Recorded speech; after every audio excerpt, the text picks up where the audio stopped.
असलामुअलैकुम good morning की हाल चाल ने सारे दे अलहमदुलिल्लाह से ठीक ठाक अल्लाह पाक सब ਨੂੰ खुश रखे आमीन सुमा आमीन। 2 दिन घर नहीं हैगे सी और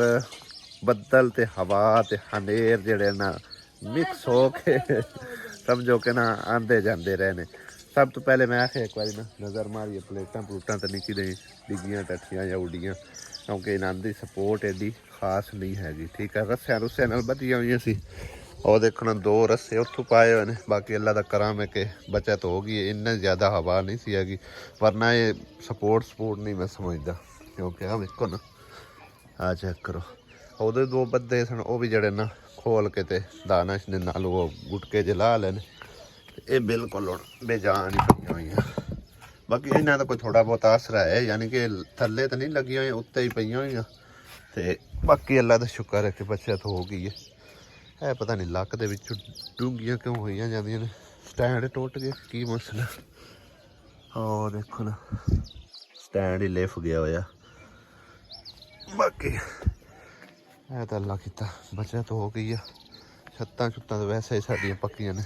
ਕੋਈ ਮਸਲਾ ਨਹੀਂ ਹੈਗਾ। ਰਾਤ ਨੂੰ ਵੀ ਕਾਫੀ ਜਿਹੜੀ ਹੈ ਨਾ ਤੂਫਾਨੀ ਬਾਰਿਸ਼ ਹੈਗੀ ਸੀ। ਜਦੋਂ ਅਸੀਂ ਵਾਪਸ ਆਉਂਦੇ ਪਏ ਸਾਂ ਅਤੇ ਜਦੋਂ ਇੱਥੇ ਘਰ ਪਹੁੰਚੇ ਨੇ, ਉਦੋਂ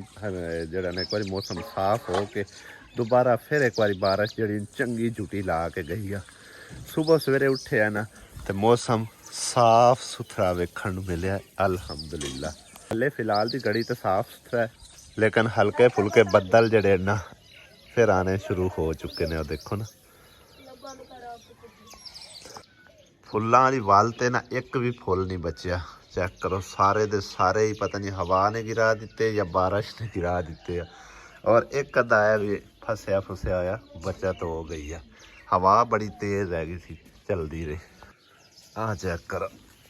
ਪੱਕੇ ਖਲੇ ਨੇ। ਘਰ ਨਾ ਹੋਈਏ ਤਾਂ ਫਿਰ ਪੱਕ ਪੁੱਕ ਜਾਂਦੇ ਆ, ਨਹੀਂ ਤਾਂ ਬਾਲ ਬੱਚੇ ਜਿਹੜੇ ਨਾ ਉਤਾਰ ਲੈਂਦੇ ਨਾ। 3 ਨਹੀਂ ਲੱਭੇ ਆ। ਬਾਰਿਸ਼ ਦੇ ਕਤਰੇ ਹਾਲੇ ਤੱਕ ਉੱਤੇ ਜਿਹੜੇ ਨਾ ਦਰਖਤਾਂ ਦੇ ਟਪਕਦੇ ਪਏ ਨੇ। ਆ ਦੇਖੋ, ਔਰ ਕਾਫੀ ਜ਼ਿਆਦਾ ਇਹਦੇ ਉੱਤੇ ਪਾਣੀ ਖਲੋਤਾ, ਜਿਵੇਂ ਬਾਰਿਸ਼ ਨਹੀਂ ਆਉਂਦੀ ਇਸ ਤਰ੍ਹਾਂ। ਹੈ ਥੋੜੀ ਜੋਰਾਂ ਨਿਉ ਆਈ ਆ, ਅੱਗੇ ਪਰਾਂ ਬੰਨੀ ਹੋਈ ਸੀ, ਲੇਕਿਨ ਹੁਣ ਵਾਹ ਜੋਰਾਂ ਹੋਈ। ਇੱਥੇ ਇਹਨੂੰ ਬੰਨਣਾ ਚਾਹੀਦਾ, ਮੱਛਰ ਵਿੱਚੋਂ ਨਿਕਲਦਾ ਪਿਆ। ਫੌਜ਼ੀਆ ਦੀ ਸ਼ਾਦੀ ਤੋਂ ਬਾਅਦ ਭਾਈ ਸਾਹਿਬ 2 ਸ਼ਾਦੀਆਂ ਇੱਥੇ ਹੋਰ ਹੈਗੀਆਂ। ਇੱਕ ਤਾਂ ਸਮਝੋ ਮਿਸ ਹੋ ਗਈ ਆ, ਤੇ ਇੱਕ ਜਿਹੜੀ ਹੈ ਨਾ ਉਹ ਅੱਜ ਹੈਗੀ, ਜਿੱਦੀ ਅੱਜ ਬਰਾਤ ਆਉਣੀ ਹੈ ਕਿ ਪਤਾ ਨਹੀਂ ਜਾਣੀ ਹੈ। ਹੁਣ ਇਹ ਕਨਫਰਮ ਨਹੀਂ ਹੈਗੀ ਬੇਟੀ ਦੀ ਹੈ ਜਾਂ ਬੇਟੇ ਦੀ। ਮੇਰੇ ਖਿਆਲ ਬੇਟੇ ਦੀ ਕੱਲ੍ਹ ਹੈਗੀ ਸੀ, ਯਾਨੀ ਕਿ ਜਿਹੜਾ ਦਿਨ ਗੁਜ਼ਰ ਗਿਆ, ਅਤੇ ਬੇਟੀ ਦੀ ਉਹਨਾਂ ਦੀ ਅੱਜ ਸ਼ਾਦੀ ਆ। ਲਿਹਾਜ਼ਾ ਉਹਨਾਂ ਦੇ ਵੱਲੋਂ ਹੀ ਸਾਨੂੰ ਸਮਝੋ ਕਿ ਨਾ ਬਕਾਇਦਾ 3 ਵਾਰੀ ਕੰਮੀ ਨੇ ਆ ਕੇ ਆਖਿਆ। ਇਹ ਹੁਣ ਸੱਦਾ ਹੀ ਹੁੰਦਾ ਹੈ ਕਿ ਗੱਡ ਹੁੰਦੀ ਹੈ, ਠੀਕ ਹੈ ਨਾ। ਇਹ ਆਖਿਆ ਜਾਂਦਾ ਕਿ ਗੱਡ ਮਰੋੜੀ ਦੇ ਆ ਫਲਾਣੇ ਨੂੰ। ਉਹ 2-3 ਵਾਰੀ ਉਹਨਾਂ ਨੇ ਬਕਾਇਦਾ ਕੰਮੀ ਟੋਰਿਆ ਔਰ ਸਮਝੋ ਬੜੀ ਤਾਕੀਦ ਨਾਲ ਆਖਿਆ ਗਿਆ। ਲਿਹਾਜ਼ਾ ਅੱਜ ਜਿਹੜੀ ਹੈ ਨਾ ਉਹ ਸ਼ਾਦੀ ਅਟੈਂਡ ਕਰਨੀ ਹੈ। ਔਰ ਫੌਜ਼ੀਆ ਦੀ ਸ਼ਾਦੀ ਨੂੰ ਲੈ ਕੇ ਕਾਫੀ ਸਾਰੇ ਭੈਣਾਂ ਭਾਈਆਂ ਨੇ ਕਮੈਂਟਸ ਵਗੈਰਾ ਕੀਤੇ ਨੇ ਕਿ ਆਸੀਆ ਦੀ ਫੌਜ਼ੀਆ ਕੀ ਲੱਗਦੀ ਹੈ, ਫੌਜ਼ੀਆ ਆਸੀਆ ਦੀ ਕੀ ਲੱਗਦੀ ਹੈ। ਉਸ ਤੋਂ ਇਲਾਵਾ ਵਿੱਚ ਜਿਹੜੇ ਕੱਲ੍ਹ ਥੋੜ੍ਹੇ ਜਿਹੇ ਲੜਾਈ ਝਗੜੇ ਸਟਾਰਟ ਹੋਏ ਸੀ, ਇਹ ਕਿਉਂ ਲੜਾਈਆਂ ਝਗੜੇ ਹੋ ਰਹੇ ਆ, ਮਤਲਬ ਇੱਕ ਕਾਫੀ ਸਾਰੇ ਕਮੈਂਟਸ ਇਸ ਤਰ੍ਹਾਂ ਦੇ ਨਾ ਵੇਖਣ ਨੂੰ ਮਿਲੇ ਨੇ। ਤੋ ਇਨਸ਼ਾ ਤਾਲਾ ਇਸੇ ਵੀਡੀਓ ਦੇ ਵਿੱਚ ਜਿਹੜੇ ਨਾ ਸਭ ਸ਼ੇਅਰ ਕਰਾਂਗੇ ਤੁਹਾਡੇ ਨਾਲ। ਸਭ ਤੋਂ ਪਹਿਲਾ ਕਮੈਂਟ ਤਾਂ ਅਸੀਂ ਤੁਹਾਡੇ ਨਾਲ ਹੁਣੇ ਸ਼ੇਅਰ ਕਰ ਦਿੰਦੇ ਕਿ ਆਸੀਆ ਤੇ ਦੂਸਰਾ ਫੌਜ਼ੀਆ ਦਾ ਕੀ ਆਪਸ ਵਿੱਚ ਰਿਸ਼ਤਾ ਹੈ। ਉਹ ਮੇਰੀ ਖਾਲਾ ਲੱਗਦੀ ਹੈ ਸੱਕੀ, ਤੇ ਉਹਦੀਆਂ ਛੋਟੀਆਂ ਬੇਟੀਆਂ। ਅੱਛਾ, ਫੌਜ਼ੀਆ ਤੇਰੀ ਖਾਲਾ ਲੱਗਦੀ ਹੈ ਸੱਕੀ। ਫੌਜ਼ੀਆ ਨਹੀਂ, ਮਾਸੀ ਮੇਰੀ ਜਿਹੜੀ ਹੈ ਨਾ ਉਹ ਮੇਰੀ ਖਾਲਾ ਲੱਗਦੀ, ਤੇ ਉਹ ਮੇਰੀ ਮਸੇਰੀ ਲੱਗਦੀਆਂ ਨੇ। ਫੌਜ਼ੀਆ ਆਖਣਾ ਮੇਰੀ ਮਸੇਰ ਲੱਗਦੀ ਹੈ, ਫੌਜ਼ੀਆ ਦੇ ਬਾਰੇ ਆਖੀ ਜਾਂਦੀ ਹੈ। ਇਹਦੇ ਹੁਣ ਮੇਰੇ ਲਈ ਧਿਆਨ ਕਰ, ਹੁਣ ਮੇਰੇ ਲਈ ਧਿਆਨ ਕਰ ਨਾ ਗੱਲ ਕਰ। ਤੂੰ ਕੀ ਆਖਿਆ ਹੈ, ਕਿਉਂ ਆਖਿਆ ਇਹ ਕੀ ਆਖਿਆ ਐਸਾ ਕਿਉਂ ਮੇਰੀ ਖਾਲਾ ਲੱਗਦੀ ਹੈ ਤੇ ਉਹਦੀਆਂ ਨਿੱਕੀਆਂ ਬੇਟੀਆਂ ਨੇ।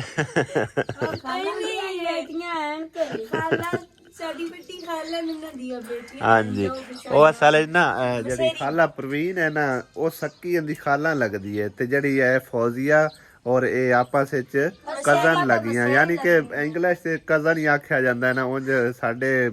ਯਾਨੀ ਕਿ ਰੀਤ ਰਿਵਾਜ ਮੁਤਾਬਿਕ ਰਿਸ਼ਤਾ ਇਹ ਜਿਹੜਾ ਹੁੰਦਾ ਨਾ ਉਹਦੇ ਮੁਤਾਬਿਕ ਆਖਿਆ ਜਾਂਦਾ ਕਿ ਮਸੇਰਾ ਨੇ ਆਪਸ ਦੇ ਵਿੱਚ, ਠੀਕ ਹੈ ਨਾ। ਕਿ ਦੂਸਰੇ ਕਮੈਂਟ ਦਾ ਜਵਾਬ ਦਿੰਦੇ ਚਲੀਏ ਕਿ ਲੜਾਈ ਝਗੜੇ ਕਿਉਂ ਸਟਾਰਟ ਹੋਏ ਸੀ ਔਰ ਕੀ ਇਹ ਵਜ੍ਹਾ ਬਣੀ ਹੈ। ਮਤਲਬ ਹੈ ਕਿ ਪਹਿਲੇ ਹੀ ਕਲੀਅਰ ਕਰ ਲੈਣਾ ਚਾਹੀਦਾ, ਐਨ ਮੌਕੇ ਦੇ ਉੱਤੇ ਆ ਕੇ ਲੜਾਈਆਂ ਝਗੜੇ ਅੱਛੇ ਨਹੀਂ ਹੁੰਦੇ। ਵਾਕਈ ਗੱਲ ਤੁਹਾਡੀ ਠੀਕ ਆ, ਲੇਕਿਨ ਜੋ ਲਿਖਾ ਹੁੰਦਾ ਨਾ ਉਹ ਮੌਕੇ ਤੇ ਹੀ ਹੁੰਦਾ ਹੈ। ਯਾਨੀ ਕਿ ਜੋ ਨਿਕਾਹਨਾਮੇ ਦੇ ਉੱਤੇ ਕੋਈ ਸ਼ਰਤਾਂ ਸ਼ਰਾਇਤ ਜਿਹੜੀਆਂ ਲਿਖਾਈਆਂ ਜਾਂਦੀਆਂ ਨੇ, ਲਿਹਾਜ਼ਾ ਇਤਨਾ ਨਾ ਕਰੀਏ। ਮਤਲਬ ਹੈ ਕਿ ਉਹ ਅਗਲਿਆਂ ਨੂੰ ਡਰ ਜਾਕਾ ਕੋਈ ਨਹੀਂ ਹੁੰਦਾ। ਹਾਲਾਂਕਿ ਅੱਲਾ ਦਾ ਸ਼ੁਕਰ ਹੈ ਕਿ ਉਹ ਮਤਲਬ ਠੀਕ ਠਾਕ ਕਰਾਣੇ 'ਚ ਗਈ ਆ, ਕੋਈ ਐਸਾ ਮਸਲਾ ਨਹੀਂ ਹੈਗਾ। ਅੱਛੇ ਘਰ ਦੇ ਆ, ਅੱਛੀ ਫੈਮਿਲੀ ਤੋਂ ਬਿਲੋਂਗ ਕਰਦੇ ਆ। ਬਾਕੀ ਜਿਸ ਟਾਈਮ ਅਸੀਂ ਆਪਸ ਵਿੱਚ ਮੁਲਾਕਾਤ ਕੀਤੀ ਹੈ ਨਾ, ਮੈਂ ਤੇ ਅਲੀ ਰਜ਼ਾ, ਉਦੋਂ ਥੋੜਾ ਬਹੁਤਾ ਪਤਾ ਚੱਲਿਆ ਕਿ ਇੱਕ ਦੂਸਰੇ ਨੂੰ, ਉਹ ਤਾਂ ਮੈਨੂੰ ਨਹੀਂ ਜਾਣਦਾ ਏਡਾ ਖਾਸ, ਲੇਕਿਨ ਅਸੀਂ ਜਿਹੜਾ ਨਾ ਉਹਨਾਂ ਨੂੰ ਥੋੜਾ ਜਿਹਾ ਜ਼ਾਤੀ ਤੌਰ ਤੇ ਵੀ ਜਾਣਦੇ ਆ। ਕਿਉਂਕਿ ਜਿਹੜੀ ਸੁਮੈਰਾ ਹੈ ਨਾ, ਫੌਜ਼ੀਆ ਦੀ ਵੱਡੀ ਸਿਸਟਰ, ਉਹਦੇ ਜੋ ਯਾਨੀ ਕਿ ਸ਼ੋਹਰ ਆ, ਉਹ ਤੇ ਉਹ ਆਪਸ ਵਿੱਚ ਕਜ਼ਨ ਲੱਗਦੇ, ਚਾਚੇ ਜ਼ਾਦ ਬੇਟਾ, ਠੀਕ ਹੈ ਨਾ। ਤੇ ਉਸ ਵਜ੍ਹਾ ਤੋਂ ਮਤਲਬ ਹੈ ਕਿ ਅਸੀਂ ਥੋੜਾ ਬਹੁਤਾ ਜ਼ਾਤੀ ਤੌਰ ਤੇ ਵੀ ਜਾਣਦੇ ਔਰ ਅੱਛੀ ਫੈਮਿਲੀ ਤੋਂ ਬਿਲੋਂਗ ਕਰਦੇ ਆ। ਅੱਲਾ ਕਰੇ ਤੇ ਕੋਈ ਕਦੇ ਵੀ ਕੋਈ ਮਤਲਬ ਲੜਾਈ ਝਗੜਾ ਫਸਾਦ ਨਾ ਪੈਦਾ ਹੋਵੇ। ਲੇਕਿਨ ਇਹ ਹੁੰਦਾ ਹੈ ਕਿ ਮਾਂ ਪਿਓ ਨੂੰ ਹੁੰਦਾ ਹੈ ਕਿ ਥੋੜਾ ਬਹੁਤਾ ਜ਼ਹਿਨ ਤੇ ਕਿ ਹੋ ਸਕਦਾ ਸਾਡੀ ਬੇਟੀ ਨਾਲ ਕੋਈ ਅੱਗੇ ਜਾ ਕੇ ਵਾਧਾ ਘਾਟਾ ਕਰਨ, ਯਾਨੀ ਕਿ ਨਿਨਾਣਾ ਆਉਂਦੀਆਂ ਨੇ, ਸੱਸਾਂ ਆਉਂਦੀਆਂ ਨੇ, ਉਹਨਾਂ ਦੇ ਆਖੇ ਲੱਗ ਕੇ ਤੇ ਸ਼ੋਹਰ ਜਿਹੜਾ ਹੈ ਨਾ ਉਹ ਮਤਲਬ ਲੜਾਈ ਝਗੜਾ ਕਰਨਾ ਸ਼ੁਰੂ ਕਰ ਦਿੰਦਾ। ਇਸ ਚੀਜ਼ ਨੂੰ ਵੇਖਦੇ ਹੋਏ ਸ਼ਰਤਾਂ ਸ਼ਰਾਇਤ ਥੋੜਾ ਬਹੁਤਾ ਲਿਖਾਣਾ ਪਾਉਂਦਾ ਹੈ ਕਿ ਉਹ ਇੱਕ ਡਰ ਜਾਕਾ ਹੀ ਹੁੰਦਾ, ਬਾਕੀ ਉਹਦਾ ਸ਼ਰਤਾਂ ਸ਼ਰਾਇਤ ਦਾ ਐਡਾ ਕੋਈ ਖਾਸ ਯਾਨੀ ਕਿ ਨਹੀਂ ਫਾਇਦਾ ਹੁੰਦਾ। ਲਿਹਾਜ਼ਾ ਖਾਲਾ ਪ੍ਰਵੀਨ ਜਿਹੜਾ ਨੇ ਉਹ ਸ਼ਰਤਾਂ ਲਿਖਵਾਉਣਾ ਚਾਹੁੰਦੀ ਸੀ, ਬਈ 20 ਲੱਖ ਰੁਪਇਆ ਲਿਖੋ ਜੇ ਅਗਰ ਵਾਧਾ ਘਾਟਾ ਕਰਨ, ਕੋਈ ਲੜਾਈ ਝਗੜਾ ਕਰਨ, ਮਾਰਨ ਕੁੱਟਣ। ਇਸ ਵਜ੍ਹਾ ਤੋਂ ਖਾਲਾ ਪ੍ਰਵੀਨ ਜਿਹੜੀ ਹੈ ਨਾ ਉਹ ਮਤਲਬ ਕਿ ਉੱਤੇ ਸ਼ਰਤਾਂ ਲਿਖਵਾ ਰਹੀ ਸੀ ਨਾ ਨਿਕਾਹਨਾਮੇ ਦੇ, ਕਿ ਕੱਲ ਨੂੰ ਮੇਰੀ ਬੱਚੀ ਨਾਲ ਕੋਈ ਜ਼ਿਆਦਤੀ ਨਾ ਹੋਵੇ। ਬਈ ਮਤਲਬ ਇੱਕ ਨਜ਼ਾਰੀ ਗੱਲ ਆ, ਮਾਂ ਪਿਓ ਦੇ ਜ਼ਿਹਨ 'ਚ ਡਰ ਹੁੰਦਾ ਹੈ, ਠੀਕ ਹੈ ਨਾ। ਤੇ ਉਸ ਚੀਜ਼ ਨੂੰ ਵੇਖਦੇ ਹੋਏ ਯਾਨੀ ਕਿ ਆਪਣੀ ਬੇਟੀ ਦੀ ਸੇਫਟੀ ਵਾਸਤੇ ਉਹ ਸ਼ਰਤਾਂ ਸ਼ਰਾਇਤ ਕੋਈ ਥੋੜ੍ਹੀਆਂ ਬਹੁਤੀਆਂ ਲਿਖਵਾ ਰਹੀ ਸੀ। ਯਾਨੀ ਕਿ 20 ਲੱਖ ਰੁਪਇਆ ਉਹਨਾਂ ਨੇ ਆਖਿਆ ਵੀ ਲਿਖੋ, ਔਰ ਉਸ ਤੋਂ ਇਲਾਵਾ ਕੋਈ ਉਹਨਾਂ ਯਾਨੀ ਕਿ ਜ਼ੇਵਰ ਜ਼ੂਵਰ ਦਿੱਤਾ ਹੈ ਗਿਆ, ਉਹ ਵੀ ਉਹਦੀ ਮਲਕੀਅਤ ਹੋਵੇਗਾ ਬੇਟੀ ਦੀ, ਠੀਕ ਹੈ ਨਾ। ਤੇ ਕੱਲ ਨੂੰ ਮਤਲਬ ਹੈ ਕਿ ਨਾ ਹੁੰਦਾ ਹੈ ਨਾ ਵਿਖਾਲੇ ਤੌਰ ਤੇ ਹੁਣ ਜ਼ੇਵਰ ਪਹਿਨਾ ਕੇ ਲੈ ਕੇ ਜਾ ਰਹੇ ਆ, ਕੱਲ ਨੂੰ ਉਹ ਵੇਚ ਖਾਣ, ਐਸਾ ਮਤਲਬ ਨਾ ਹੋਵੇ, ਠੀਕ ਹੈ ਨਾ। ਜੋ ਵੀ ਯਾਨੀ ਕਿ ਉਹਦੇ ਨਾਲ ਜਾ ਰਿਹਾ ਹੈ, ਜਹੇਜ਼ ਦਾ ਸਮਾਨ ਜਾ ਰਿਹਾ ਹੈ, ਜਾਂ ਮਤਲਬ ਹੈ ਕਿ ਦੂਸਰਾ ਜ਼ੇਵਰ ਉਹਨੂੰ ਪਹਿਨਾਇਆ ਗਿਆ, ਲਿਹਾਜ਼ਾ ਉਹ ਉਸ ਲੜਕੀ ਦੀ ਮਲਕੀਅਤ 'ਚ ਲਿਖਿਆ ਜਾਵੇ, ਠੀਕ ਹੈ ਨਾ। ਇਸ ਤੋਂ ਇਲਾਵਾ ਬਾਕੀ ਉਹ ਜਿਹੜੀਆਂ ਕੁਝ ਯਾਨੀ ਸ਼ਰਤਾਂ ਸ਼ਾਇਦ ਲਿਖਵਾ ਰਹੀ ਸੀ, ਇਸ ਵਜ੍ਹਾ ਤੋਂ ਉਹ ਥੋੜੇ ਜਿਹੇ ਨਾ ਯਾਨੀ ਕਿ ਕੰਨੀ ਕਤਰਾ ਰਹੇ ਸਨ ਕਿ ਭਈ ਅਸੀਂ ਉਹ ਸ਼ਰਤਾਂ ਸ਼ਰਾਇਤ ਅਗਰ ਲਿਖ ਕੇ ਦੇਣੀਆਂ ਨਾ ਕਿ ਅਸੀਂ ਅਗਰ ਜ਼ਿਆਦਤੀ ਕਰੀਏ ਤਾਂ ਮਤਲਬ ਹੈ ਕਿ ਤੁਸੀਂ ਇਹ ਸਾਡੇ ਕੋਲ ਸਭ ਕੁਝ ਨਿਕਲਵਾ ਸਕਦੇ ਹੋ। ਅਗਰ ਤੁਹਾਡੇ ਵੱਲੋਂ ਕੋਈ ਜ਼ਿਆਦਤੀ ਹੋਈ, ਯਾਨੀ ਕਿ ਹੁੰਦਾ ਹੈ ਨਾ ਕਿ ਜਾਣ ਕੇ ਬੇਟੀ ਨੂੰ ਬਿਠਾ ਲੈਣਾ ਘਰ, ਉਹਨੂੰ ਘਰ ਨਾ ਜਾਣ ਦੇਣਾ, ਜਾਣ ਕੇ ਮਤਲਬ ਹੈ ਕਿ ਨਾ ਅਗਲਿਆਂ ਤੇ ਪ੍ਰੈਸ਼ਰ ਪਾਉਣਾ, ਇਸ ਚੀਜ਼ ਨੂੰ ਵੇਖਦੇ ਹੋਇਆ ਸਾਨੂੰ ਵੀ ਭਈ ਸ਼ਰਤਾਂ ਤੁਸੀਂ ਲਿਖ ਕੇ ਦਿਓ ਕਿ ਤੁਸੀਂ ਵੀ ਕੱਲ ਨੂੰ ਸਾਡੇ ਨਾਲ ਕੋਈ ਵਾਧਾ ਘਾਟਾ ਨਾ ਕਰੋ। ਲਿਹਾਜ਼ਾ ਇਸ ਗੱਲ ਤੋਂ ਉਹ ਸਮਝੋ ਕਿ ਨਾ ਥੋੜੀ ਜੀ ਲੜਾਈ ਝਗੜਾ ਸ਼ੁਰੂ ਹੋ ਗਿਆ, ਔਰ ਗੱਲ ਇੱਥੇ ਤੱਕ ਪਹੁੰਚ ਗਈ ਕਿ ਮਤਲਬ ਹੈ ਨਾ ਦੇਸੀ ਕਿ ਹੁਣ ਤੁਸੀਂ ਬਰਾਤ ਲੈ ਕੇ ਆਏ ਹੋ ਨਾ ਤੇ ਖਾਲੀ ਬਰਾਤ ਲੈ ਕੇ ਵਾਪਸ ਚਲੇ ਜਾਓ। ਖੈਰ ਹੈ ਉਹ ਪਰ ਸਾਰਿਆਂ ਨੇ ਸਮਝਾਇਆ ਬੁਝਾਇਆ, ਅੱਲਾ ਕੀਤਾ ਠੱਠਾ ਹੋ ਗਿਆ ਔਰ ਨਿਕਾਹ ਖੈਰ ਖਰੀਅਤ ਨਾਲ ਹੋਇਆ। ਅੱਲਾ ਦੇ ਫਜ਼ਲੋ ਕਰਮ ਨਾਲ ਉਹ ਆਪਣੇ ਘਰ ਚਲੀ ਗਈ। ਇਹ ਗੱਲ ਸੀ ਤੇ ਇਹ ਬਾਤ ਸੀ ਜਿੰਦੀ ਵਜ੍ਹਾ ਤੋਂ ਲੜਾਈ ਝਗੜਾ ਸਟਾਰਟ ਹੋ ਗਿਆ, ਠੀਕ ਹੈ ਨਾ। ਹਾਲਾਂਕਿ ਮੈਂ ਤਫਸੀਲਨ ਵਲੌਗ ਬਣਾਇਆ ਕੱਲ, ਯਾਨੀ ਕਿ ਨਾ ਸ਼ੁਰੂ ਤੋਂ ਲੈ ਕੇ ਐਂਡ ਤੱਕ, ਜਿਵੇਂ ਉਹ ਕਾਜ਼ੀ ਸਾਹਿਬ ਲਿਖ ਰਹੇ ਸਨ ਆਪਣਾ ਸ਼ਰਤਾਂ ਸ਼ਰਾਇਤ, ਉਸ ਤੋਂ ਇਲਾਵਾ ਬਾਕੀ ਦੇ ਜੋ ਮਾਮਲਾਤ ਸ਼ੁਰੂ ਹੋਏ ਉਹ ਵੀ ਵਿੱਚੇ ਵਿਖਾਏ। ਮੈਂ ਆ ਕੇ ਜਿਹੜਾ ਨਾ ਦੇਖਣ ਵਾਲੇ ਬਹਿਣਾ ਭਾਈਆਂ ਨੂੰ ਕਨਫਿਊਜ਼ਨ ਨਾ ਰਵੇ, ਠੀਕ ਹੈ ਨਾ। ਦੂਸਰੀ ਵਜ੍ਹਾ ਇੱਕ ਇਹ ਵੀ ਬਣੀ ਭਾਈ ਸਾਹਿਬ ਲੜਾਈ ਝਗੜੇ ਦੀ ਕਿ ਉੱਥੇ ਦੇ ਅਸੂਲ ਨੇ, ਯਾਨੀ ਕਿ ਨਾ ਜਿਹੜਾ ਕਾਜ਼ੀ ਸਾਹਿਬ ਨੇ ਉਹ ਆਂਦੇ ਨੇ ਅਸੀਂ ਮੌਕੇ ਤੇ ਜੋ ਵੀ ਹਕਮੇਰ ਹੋਵੇ ਨਾ 5000 10,000 15,000 ਜਿੰਨਾ ਵੀ ਹੁੰਦਾ ਨਾ ਉਹ ਅਸੀਂ ਮੌਕੇ ਤੇ ਦਿਲਵਾਨੇ ਆ ਲੜਕੀ ਨੂੰ, ਠੀਕ ਹੈ ਨਾ। ਲਿਹਾਜ਼ਾ 10,000 ਰੁਪਇਆ ਉਹ ਮਤਲਬ ਇੱਕ ਨਾ ਨਹੀਂ ਸਣ ਦੇ ਰਹੇ ਨਾ ਕਿ ਅਸੀਂ ਮਤਲਬ ਉੱਥੇ ਹੀ ਜਾ ਕੇ ਦੇਵਾਂਗੇ, ਠੀਕ ਹੈ ਨਾ। ਤੇ ਇਸ ਵਜ੍ਹਾ ਤੋਂ ਵੀ ਲੜਾਈ ਸ਼ੁਰੂ ਹੋ ਗਈ ਕਿ ਅੱਜ 10,000 ਰੁਪਇਆ ਨਹੀਂ ਜੇਬ ਚੋਂ ਨਿਕਲ ਰਿਹਾ ਤੇ ਕੱਲ ਨੂੰ ਕੀ ਬਣੇਗਾ। ਤੇ ਲਿਹਾਜ਼ਾ ਇਸ ਕਰਕੇ ਤੁਸੀਂ ਖਾਲੀ ਬਰਾਤ ਲੈ ਕੇ ਜਾਓ। ਖੈਰ और ऊपर समझा बुझा के अल्लाह की काम ठा हो गया। ज्यादा काम देखो शादी ते गई है, चलो बंदा उत्थे खा पी के ते वापस आ जाता, लेकिन ये तो उन्हां दी देगा ही वलेट ले आइए ना ते खाना के भी तुसी सालन ले जाओ अम्मी औरा वास्ते भी ते अपने ले भी ये उन्हां दे देगा ही वलेट के नाल मैं नहीं वलेटिया मैं खल्ला पा के दिता है आप। अच्छा जी मैं तो क्या भी तुसी ले जाओ हुन जाके तुसी केड़े टाइम पका सो खा सोते कल लेट हो गई है। सही है और अम्मी अल्ले भी गलाया चावल भी सालन भी हाँ ते अपना कान रख देता मगर चलो सुबह चल नाश्ता नाश्ता कर नुश्ता हो जासी है। हां जी चावल पे हैं? चावल पान खाने नहीं चावल गरम करके दे तो मिठा तो कौन खाने काल तो मेरे दंद पीड़ होने लग गए सी थोड़ा बहुत खाया सी फिर वापस आ दंद तो हुण भी पीड़ ने लेकिन ये है कि खाना पीना तो है। ਰਾਤ ਨੂੰ ਅਸੀਂ ਕਾਫੀ ਲੇਟ ਆਏ ਸੀ ਵੈਸੇ ਤਾਂ ਇੱਕ ਵਾਰੀ ਅਸੀਂ ਅੰਮੀ ਅੱਲੇ ਆਏ ਸੀ ਖਾਣਾ ਛਾਣਾ ਦੇ ਗਏ ਸੀ ਮਤਲਬ ਜੋ ਕੁਛ ਆਸੀ ਲੈ ਕੇ ਆਈ ਹੈ ਮੈਂ ਸਵੇਰ ਸਵੇਰੇ ਇੱਕ ਵਾਰ ਚੱਕਰ ਮਾਰ ਕੇ ਆਉਂਦੇ ਕਿ ਬਾਰਿਸ਼ ਬੁਰਸ਼ ਤੋਂ ਬਚੇ ਹੋਏ ਨੇ ਹੈ ਅੰਮੀ ਬਾਰਿਸ਼ ਬੁਰਸ਼ ਤੋਂ ਬਚੇ ਹੋਏ ਪਾਣੀ ਵਿੱਚ ਵਿਹੜੇ ਤੇ ਨਹੀਂ ਖਲੋਤਾ ਬਾਰਿਸ਼ ਚ ਸਕੂਨ ਨਾ ਸੇ ਬੱਚੇ ਹੋਰ ਅੰਦਰ ਸਾਰਾ ਪਾਣੀ ਵੜ ਗਿਆ ਅੰਦਰਾਂ ਨੂੰ ਵੜ ਗਿਆ ਅੰਦਰਾਂ ਨੂੰ ਖਾਲੀ ਆ ਬੰਦ ਹੋ ਗਈ ਹਾਂ ਪਾਣੀ ਚੜ ਗਿਆ ਉੱਪਰ ਦਾ ਅੱਛਾ ਸਾਰਾ ਅੰਦਰ ਰੋਲੇ ਵਿੱਚ ਪਈ ਇੱਥੇ ਅੰਦਰ ਜ਼ਿਆਦਾ ਬਾਰਿਸ਼ ਹੋਈ ਹੈ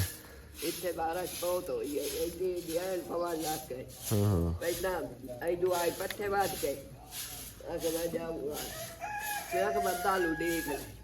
ਉਹ ਤੋਂ ਬਾਰਿਸ਼ ਜੋੜ ਗਏ ਚੜ ਕੇ ਅੰਦਰ ਵਾਲੇ ਤੇ ਬਸ ਕਾਟ ਅੱਛਾ ਨਾ ਲੈ ਤੇ ਬੜਾ ਤੂੰ ਪਾਣੀ ਕਿਵੇਂ ਕੱਢਿਆ ਆਵੇ ਹੈ ਉਹ ਮੋੜ ਪਾਟ ਕੇ ਥਾਂ ਤੇ ਤਾਂ ਪਾਣੀ ਨਿਕਲ ਗਿਆ ਦਾਨਸ਼ ਹੁਣ ਇਹਨਾਂ ਦੇ ਅੱਗੋਂ ਬੰਨੀਆਂ ਬਣਾਓ ਬੂਹਿਆਂ ਦੇ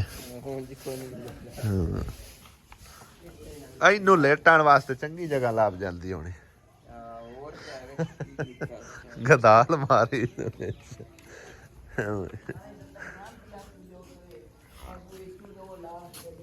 ਇੱਟਾਂ ਕਿੱਥੇ ਮਿਲਾਣੀਆਂ ਨੇ ਬੂਹੇ ਅੱਗੋਂ ਚਲੋ ਅੱਜ ਉਹਨਾਂ ਨੂੰ ਬੁਲਾਣੇ ਆਈਦੇ ਉਹ ਸੀਮੈਂਟ ਪਿਆ ਨਾ ਦਾਣਾ ਥੋੜਾ ਜਿਹਾ ਚਲੋ ਇੱਥੇ ਥੋੜਾ ਜਿਹਾ ਲਾ ਦਿੰਨੇ ਆਗੇ ਉਹ ਇੱਕ ਇੱਕ ਵਾਰ ਲਾ ਦਿੰਨੇ ਨਾ ਮੁਸੱਲੀ ਪਰ ਤੋਂ ਲਵਾਂ ਤੇ ਮੈਂ ਨਹੀਂ ਦਿੱਤਾ ਮੈਂ ਕਿ ਮੈਂ ਤਾਂ ਆਪ ਲਾ ਬਣਾਇਆ ਉਹ ਸਾਲ ਤੇ ਮੈਂ ਆਖਿਆ ਵੀ ਚਲੋ ਵਾਧਾ ਘਾਟਾ ਕਰ ਲਈ ਸਾਂ ਤੁਸੀਂ ਦਿੱਤਾ ਹੀ ਨਹੀਂ ਚਾਹ ਉਹਦੇ ਨਾਲ ਨਾ ਤਾਂ ਕਿਹੜਾ ਸਾਰ ਜਾਮਣਾ ਚਲੋ ਮੈਂ ਹੋਰ ਮੰਗਾ ਲੈਂਦਾ ਸੁਣਾ ਪਿਛਲੇ ਟਾਈਮ ਜਿਹੜੀ ਬਾਰਿਸ਼ ਆਈ ਹੈ ਉਸ ਟਾਈਮ ਸਮਝੋ ਨਾ ਟਾਈਲਾਂ ਟੂਲਾਂ ਉੱਤੇ ਜੋੜੀਆਂ ਹੋਈਆਂ ਸੀ ਲੇਕਿਨ ਨਾ ਛਾਪਰ ਨਾ ਹੋਣ ਦੀ ਵਜ੍ਹਾ ਤੋਂ ਛਾਪਰ ਇਹਨਾਂ ਨੇ ਲੱਭਿਆ ਕੋਈ ਲਿਆ ਕੇ ਤੇ ਰੱਖਿਆ ਹੋਇਆ ਅੰਮੀ ਦੇ ਘਰ ਪਿਆ ਹੋਇਆ ਸਮਝੋ ਕਿ ਉੱਤੇ ਅਗਰ ਪੈ ਜਾਂਦਾ ਛੱਤ ਛੁੱਤ ਸੈਟਮੈਂਟ ਹੋ ਜਾਂਦੀ ਤੇ ਇਹ ਨੁਕਸਾਨ ਨਾ ਅੱਜ ਉਠਾਉਣਾ ਪੈਂਦਾ ਉਸ ਵਜ੍ਹਾ ਤੋਂ ਕਾਫੀ ਸਾਰਾ ਸਮਝੋ ਕਿ ਨੁਕਸਾਨ ਹੋ ਗਿਆ ਅੰਦਰ ਜਿੰਨਾ ਕਿ ਸਾਫ ਸਫਾਈ ਕੀਤੀ ਮੈਂ ਸਮਝਿਆ ਖਰੇ ਅੰਦਰ ਬੱਕਰੀਆਂ ਬੜੀਆਂ ਹੁੰਦੀਆਂ ਉਹ ਸਾਰੀ ਛੱਤ ਤੋਂ ਚੋਂਦੀ ਰਹੀ ਆ ਤਾਂ ਸਾਰਾ ਪਲਸਤਰ ਹੋਇਆ ਸੀ ਨਵਾਂ ਇਹ ਸਾਰਾ ਦਾ ਸਾਰਾ ਖਰਾਬ ਹੋ ਗਿਆ ਹੁਣ ਇਹ ਹਾਲ ਕੀ ਕਰੀ ਜਾਂਦੇ ਜਵਾਬ ਇਹ ਹਾਲ ਕੀ ਕਰਨਾ ਹੁਣ ये दाल ही है भी इनका मारी मारी जड़ी मार आहो। पास दे के एवे का। तो दोबारा मसाला पाना है ਸਹੀ ਹੈ ਅੱਧੀ ਬੋਰੀ ਦਾ ਤਾਂ ਨੁਕਸਾਨ ਹੋ ਗਿਆ ਨਾ हाँ ਚਲੋ ਕੋਈ ਨਹੀਂ ਵਾਧੇ ਘਾਟੇ ਨਾਲ ਹੀ ਆ ਕੁਦਰਤ ਦੇ ਨਿਜ਼ਾਮ ਨੇ ਇਹਦੇ 'ਚ ਕਿਹੜਾ ਕੋਈ ਨਾਂਦਾ ਕਸੂਰ ਸਾਡਾ ਹੈਗਾ ਪਰ ਛਾਪਰ ਦੀ ਵਜ੍ਹਾ ਤੋਂ ਇਹ ਸਾਰਾ ਨੁਕਸਾਨ ਹੋਇਆ ਛਾਪਰ ਅਸਲ 'ਚ ਨਾ ਅੰਮੀ ਉਹਨਾਂ ਦੇ ਘਰੋਂ ਰੱਖ ਕੇ ਚਲਾ ਗਿਆ ਸੀ ਤੇ ਭੇਜਿਆ ਤਾਂ ਹੈ ਸੀ ਇਹਨਾਂ ਨੂੰ ਲੇਕਿਨ ਅੰਮੀ ਨੂੰ ਵੀ ਕੋਈ ਨਾ ਪਤਾ ਵੀ ਇੱਥੇ ਪਿਆ ਹੋਇਆ ਤਾਂ ਹੁਣ ਮੈਂ ਲਿਆ ਕੇ ਦਿੱਤਾ ਹੈਗਾ ਪਿਆ ਹੋਇਆ ਮੈਂ ਕਿਹਾ ਇਹਨੂੰ ਇੱਕ ਵਾਰ ਛੱਤ ਨੂੰ ਸੈਟਮੈਂਟ ਕਰੋ ਉੱਤੋਂ ਤੇ ਫਿਰ ਜਿਹੜਾ ਇਹਨਾਂ ਦਾ ਪਲਸਤਰ ਹੋ ਜਾਵੇਗਾ ਉਸ ਤੋਂ ਬਾਅਦ ਉਹਦਲਾ ਕੰਮ ਜਿਹੜਾ ਨਿਬੇੜਾਂਗੇ ਅੱਜ ਇਹਦਾ ਸਮਝੋ ਕਿ ਇਹ ਕੰਮ ਮੁਕੰਮਲ ਹੋ ਸੀ ਅੱਜ ਮੇਰੇ ਖਿਆਲ ਹੈ ਇਹ ਦਿਹਾੜੀ ਇੱਥੇ ਹੀ ਲੱਗ ਜਾਸੀ ਚਲੋ ਸਹੀ ਹੈ ਉਹਦੇ ਲਈ ਸੇਵਰੇਜ ਸੂਰਜ ਮੁੜ ਕਰਾ ਲੈਣਾ ਉਹਦੇ ਕਰਾ ਲੈਣਾ ਸੇਵਰੇਜ ਕਿਉਂਕਿ ਮੋੜਾ ਬਾਹਰ ਗਟਰ ਵੀ ਪਲਸਟਰ ਕਰਨਾ ਉਹਦੇ ਵਿੱਚ ਜ਼ਰੂਰ ਫੇਰਨਾ ਹੈ ਸਹੀ ਇਹਦੀ ਨਾ ਉਹ ਸਰੀਆ ਪਿਆ ਹੋਣਾ ਇੱਥੇ ਸਲੇਟ ਹੁੰਦੀ ਬਣਾ ਜਵੇ ਕੱਚ ਕੇ ਠੀਕ ਹੈ ਆਹੋ ਆ ਬਜਰੀ ਵੀ ਪਈ ਹੈ ਸਲੇਟ ਬਣਾ ਸਟਿਆ ਮੈਂ ਤਾਂ ਕਿਧਰੇ 3 ਵਜੇ ਹੋਵੇਗਾ ਜਾਂ 2:30 ਵਜੇ ਜਾਂ 2 ਵਜੇ ਉਸ ਤੋਂ ਪਹਿਲੇ ਜਿਹੜੇ ਛੋਟੇ ਮੋਟੇ ਕੰਮ ਹਨ ਮੇਰਾ ਦਿਲ ਹੈ ਕੋਈ ਨਬੇੜ ਲਵਾਂ ਕੋਈ ਸਿਰੇ ਲਾ ਹੀ ਲਵਾਂ ਮਾਈ ਸਾਬਰਾਂ ਨੇ ਆਵਾਜ਼ ਮਾਰੀ ਉਹਨਾਂ ਦੀ ਗੱਲ ਸੁਣਦੇ ਆ ਤੇ ਉਸ ਤੋਂ ਬਾਅਦ ਭਾਈ ਸਾਹਿਬ ਇਹਨਾਂ ਦਾ ਕੋਈ ਇੱਕ ਰੋੜਾ ਜਿਹੜਾ ਸਟੈਨੇ ਹਾਂ ਮਾਈ ਸਾਬਰਾਂ ਕੀ ਹਾਲ इशरातुराज ਹਾਂ ਵੀ ਅੰਮਾ ਕਿਵੇਂ ਸਦਿਆ ਆਈ ਹੈ ਖੈਰ मेरा ਨਾ पुत्र सदा ते मेरे वास्ते भी हुन कमरे दा मेरे ते कुछ करो दिन ब दिन दिहाड़े पीछे जा रहे ने ਹਾਂ ते उन्हां तार दी पहले आखना उठो 2 महीने सारे हैं ਸਹੀ ਹੈ ते मैनूं कोई जगह दा इंतजाम कर देवो ਕਮਰੇ ਦੀ ਇੱਟ ਅੱਗੇ ਆਪਣੀ ਕਿੰਨੀ ਸੱਟੀ ਵੀ अगे 6500 रेट आई 6500 हां जी ਤਕਰੀਬਨ ਆਪਾਂ ਨੂੰ चार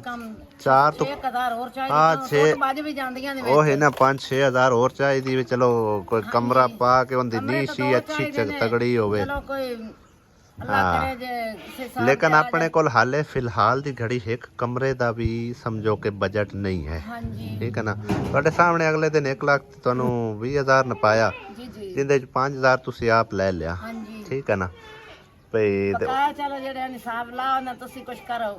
ਬਕਾਇਆ ਹੁਣ ਅੱਲਾ ਹੋਰ ਮਦਦ ਕਰਸੀ ਬਕਾਇਆ ਜਿਹੜਾ ਆਪਣੇ ਕੋਲ ਬਜਟ ਹੈ ਹਾਂਜੀ ਉਹ ਤਾਂ ਮਸਾਂ ਇੱਟਾਂ ਦਾ ਹੀ ਪੂਰਾ ਉਸੇ ਗਿਆ ਹੋਰ ਹੋਰ ਦੇਸੀ ਇੱਟਾਂ ਸਟੀਸਣ ਜਾਂ ਕੋਈ ਅੱਲਾ ਨੇ ਮਿੱਟੀ ਕੇ ਬਾਂਦ ਸਟੀਸੀ ਕਰੋ ਕਾਰੋਬਾਰ ਸ਼ੁਰੂ ਰਲ ਮਿਲ ਕੇ ਤੁਮੇ ਭਰਾ ਮੇਰਾ ਨਾ ਕੋਈ ਬੰਦੋਬਸਤ ਕਰੋ ਕਮਰੇ ਦਾ ਤੇ ਅੱਲਾ ਪਾਕ ਕਰਨ ਵਾਲਾ ਚੱਲ ਮਾਈਏ ਪਵੇ ਕੋਈ ਮੇਰਾ ਰੁਜ਼ਗਾਰ ਬਣ ਜਾਵੇ ਆਪਣੀ ਜਗ੍ਹਾ ਰੱਖਣ ਆਪਣੀ ਕਿੱਥੇ ਔਕਾਤ ਹੈਗੀ ਤੇ ਨਾ ਹੀ ਕੋਈ ਅੱਲਾ ਕਰ ਦੀ ਅੱਲਾ ਸਕਦਾ ਤਾਲਾ ਦੇ ਉਹ ਅੱਲਾ ਜ਼ਾਤ ਪਾਕ ਆ। ਅੱਲਾ ਮਦਦ ਕਰਸੀ ਹਾਂਜੀ ਤੇ ਬਾਕੀ ਅੱਲਾ ਨੂੰ ਯਾਦ ਕਰਕੇ ਨਹੀਂ ਆਏ ਅੱਲਾ ਨੂੰ ਯਾਦ ਕਰਕੇ ਮੈਂ ਇੱਟਾਂ ਜਿਹੜੀਆਂ ਐ ਨਾ ਉਹ ਬਾਕੀ ਸਟੈਨਾ ਹਾਂਜੀ ਕੋਈ ਮਿੱਟੀ ਸਟੈਨੇ ਆ ਫਿਰ ਚਲੋ ਕੰਮ ਅਸ ਕੰਮ ਇੱਟਾਂ ਤਾਂ ਆ ਜਾਸਣ ਨਾ ਮਦਦ ਕਰਸੀ ਸਾਡੇ ਇੱਟਾਂ ਤਾਂ ਕੰਮ ਅਸ ਕੰਮ ਚਲੋ ਆ ਹੀ ਜਾਸਣ ਨਾ ਹਾਂਜੀ। ਤੇ ਮਜ਼ੀਦ ਜਿਹੜਾ ਚਲੋ ਵੇਖੋ ਨਾ ਜਿਹੜੀ ਆ ਮਿੱਟੀ ਵੀ ਸੱਟਣ ਵਾਲੀ ਮਿੱਟੀ ਸੱਟਦੇ ਆ ਕੋਈ ਨੀਆਂ ਸ਼ੀਆਂ ਕੱਢਦੇ ਆ ਕੋਈ ਦਿਹਾੜੀਦਾਰ ਬੰਦਾ ਲਾ ਕੇ ਹਾਂਜੀ ਤੇ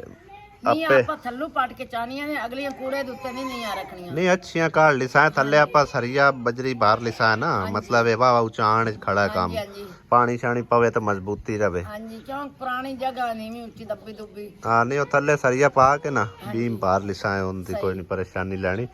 ਤੇ ਬਸ ਬਾਕੀ ਦੁਆ ਕਰੋ ਅੱਲਾਹ ਤਾਲਾ ਕਰੇ ਤੇ ਕੋਈ ਅੱਲਾਹ ਆਸਰਾ ਹੋ ਜਾਵੇ ਕਾਮਯਾਬ ਕਰਸੀ ਤੁਹਾਨੂੰ ਹਾਂਜੀ ਤੇ ਮੇਰੇ ਤਾਂ ਮੈਂ ਤਾਂ ਯਕੀਨ ਕਰੋ ਹਾਂ ਮੈਂ ਤਾਂ ਯਕੀਨ ਕਰੋ ਜਿਸ ਟਾਈਮ ਮੇਰੇ ਕੋਲ ਆ ਜਾਂਦੀ ਨਾ ਮਾਨਤ ਤੇ ਉਹ ਮੈਨੂੰ ਸਮਝੋ ਕਿ ਉਹਨਾਂ ਚਿਰ ਸਕੂਨ ਨਹੀਂ ਆਉਂਦਾ ਸਕੂਨ ਨਹੀਂ ਆਉਂਦਾ ਜਿੰਨਾ ਚਿਰ ਜਿੰਦੀ ਹੋਵੇ ਉਦੋਂ ਲੌਟਾ ਨਾ ਦੇਈ ਹਾਂਜੀ ਬਾਕੀ ਵੇਖਣਾ ਜਾ ਕੇ ਮੈਂ ਉੱਥੇ ਇੱਟਾਂ ਛਿੱਟਾਂ ਕੁਛ ਟੈਨੇ ਆ ਚਲੋ ਨੀਆਂ ਸ਼ੀਆਂ ਕੱਢਦੇ ਆ ਜ਼ਰੂਰਤ ਉੱਥੇ ਆਤ ਮੈਨੂੰ ਲੈ ਚਲੋ ਮੈਂ ਚੱਲਣੀ ਤੁਹਾਡੇ ਨਾਲ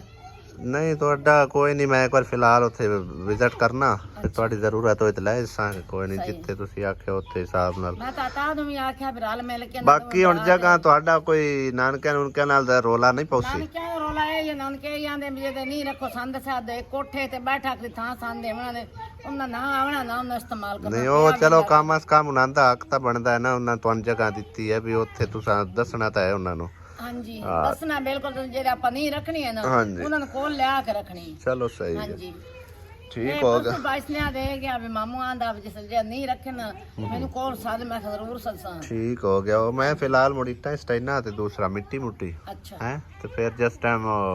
ਅੱਲਾ ਕਰੇ ਤੇ ਕੋਈ ਬਜਟ ਹੋਰ ਰਲ ਗਿਆ ਅੱਲਾ ਦੇ ਹਾਂ ਕੋਈ ਅੱਲਾ ਪਾਕ ਨੇ ਕੋਈ ਵਸੀਲਾ ਬਣਾਇਆ ਕਿਸੇ ਆਪਣੇ ਬੰਦੇ ਨੂੰ ਨੇਕ ਨੂੰ ਤੇ ਫਿਰ ਇਨਸ਼ਾਅੱਲਾ ਤਾਲਾ ਕੰਮ ਵੀ ਸ਼ੁਰੂ ਕਰ ਲਿਸਾ ਹਾਂ ਚਲੋ ਠੀਕ ਆ ਮੈਂ ਸਾਬਰਾਂ ਜਿਹੜੀ ਹੈ ਨਾ ਤੁਹਾਡੇ ਸਾਹਮਣੇ ਹੈਗੀ ਉਹਨਾਂ ਦਾ ਕੋਈ ਸਮਝੋ ਕਿ ਨਾ ਐਸਾ ਜ਼ਰੀਆ ਨਹੀਂ ਹੈ ਜਿੰਦੇ ਨਾਲ ਉਹ ਆਪਣਾ ਕੋਈ ਘਰ ਤਮੀਰ ਕਰ ਸਕਣ